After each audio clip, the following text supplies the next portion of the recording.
13-Zabur. Ijrochilar rahbariga Davud sanosi.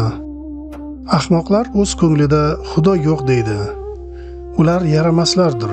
Qilmishi jirkanch ishlardir. Yaxshilik qiluvchi biron zot yo'qdir. Idrokli biron zot bormikin? Bormikin menga yuz burgan deya insonga egamiz samodan boqar. Hammasi adashgan, birday buzilgan. Yaxshilik qiluvchi bir kimsa yo'qdir. Hatto bironta ham yo'q. Ular idroksiz, badkirdor, xalqimni bir luqma nonday yeb yuboradi. Hech qachon egamizga sajda qilmaydi. Ana bosayotir ularni qattiq vahima.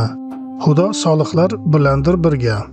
Badkirdorlar mazlumning niyatini puchga chiqarsa ham, egamiz mazlumlarning panohidir.